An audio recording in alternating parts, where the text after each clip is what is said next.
Hello, YouTube, and everybody watching. So, quick update. I had a wonderful 4th of July. I was with Amanda and my friend Alexa. We swam in the ocean in Rhode Island. It was really a lot of fun. And I was in the water for pretty much the entire time in Rhode Island. Probably like 3 hours. Got a little sunburn. Very annoyed about that, but it is what it is. By Tuesday, it should be all peeled, and I'll be back to being pale white again, which is nice. Again, today, same thing, was in the pool, didn't eat a lot, swam a lot.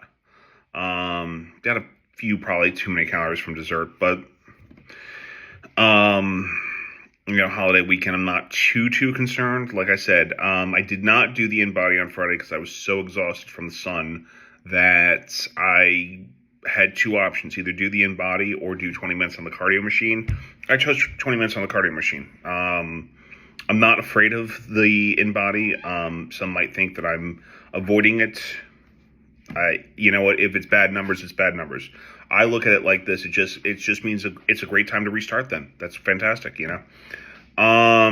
So anyways, with that said, this is going to be a longer video, but I want to do both Quint monologues because I'm a huge Jaws fan. And it's Jaws week, so here it goes. And I have the script here, so I'm reading it. I'm not an actor by any stretch of the imagination, but I'm going to do my best Robert Shaw and do the two Quint monologues. The first, of course, is from the scene when he scratches the chalkboard, so I'll do that. You know what? I'll do that last. I want to do the USS Indianapolis scene because I feel the scratchboard has a great ending for the video. Anyways, Japanese submarine slammed 2 torpedoes into our side, Chief. He was coming back from the island of Talani in Delhi. Just delivered the bomb, the Hiroshima bomb. 1,100 men went in the water. Bus went down in 12 minutes. Didn't see the first shark for about a half hour. Tiger, 13-footer. You know, that when you're at the water, Chief, you tell by looking from the dorsal to the tail. Well, we didn't know. It was a bomb. Mission had been so secret, no distress signal had been sent out. They didn't list us overdue for a week. There for a sign of light, Chief. Shark Cub's crews had so formed ourselves into tight little groups, you know.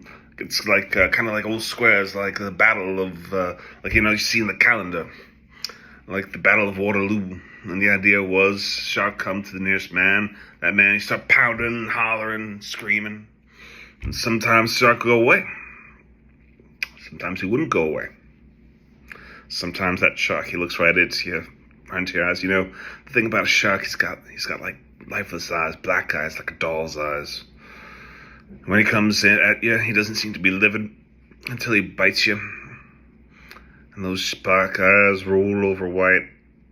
And then you hear the terrible high-pitched screaming. The ocean turns red in spite of all the pounding and the hollering. They all come in the repeated pieces. You know, by the end of that first storm, we lost 100 men. I don't know how many sharks. Maybe 1,000. I don't know how many men. They average about 6 an hour. Thursday morning, Chief, I bumped into a friend of mine, Herbie Robinson, Cleveland, baseball player. Boatswain, made it. I thought he was asleep. Reached over to wake him up.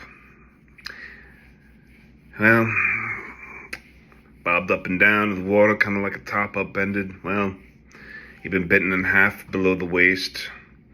Noon the 5th day, Mr. Hooper, Lockheed Venture saw us, swung in real low, saw us, a young pilot, a lot younger than Mr. Hooper here.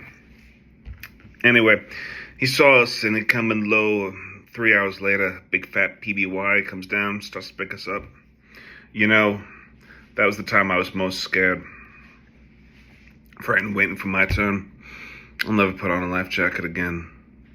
So 1,100 men went into the water. 316 men come out. The sharks took the rest. June the 29th, 1945. Anyway, we delivered the bomb. And that was monologue 1. Here is monologue 2, which, even though the USS Indianapolis monologue is what most people consider the best acting bit, and I agree, if I had to choose my favorite, for some reason I really, really like the chalkboard monologue. It's a bit shorter, but it's just got this real, real great ending. Anyways, here's the chalkboard monologue. You all know me. You know, I earn a living. I'll catch this bird for you, but it ain't gonna be pleasant. Bad fish, not like going down to the pond and chasing bluegills and tommycods. This shark will swallow you whole. A little shaking, a little tenderizing, then down you go. We gotta do it quick. That'll bring back the tourists. Put all your businesses on a paying basis. It's not gonna be pleasant. I value my neck out for a lot more than $3,000, Chief. I'll find him for 3. But I'll catch him, kill him for 10. But you gotta make up your mind. If you want to stay alive, then ante up. If you want to pay it cheap, be on welfare the whole winter. I don't want no volunteers. I don't want no many mates. There's too many captains on this island. $10,000 for me by myself. For that, you get the head, the tail, the whole damn thing. Anyways, those were the 2 Jaws monologues. I hope you had a wonderful 4th of July. If you are a fan of the Jaws movies, I hope you saw one of them. We saw the first one 2 weeks ago. And we're watching Jaws 2 now, in honor of 4th of July. And, yeah. I'll be back next week for more, probably regular stuff. I might do some Jaws quotes in the next one as well. I did You Got a Bigger Boat twice. Of course, I could always say, smile, you son of a bitch, which is a great way of the shark ending of Jaws, the original Jaws. But the quote that Alexa made me say on the 4th of July, I'll end with. Before I say that, I will say, take care, and I hope you all have a wonderful, week. And, I believe in you, and I hope you still believe in me. And the quote Alexa asked me to say was, "It's all psychological. You yell barracuda, people go, huh? What? You yell shark. We got panic on our hands on the 4th of July.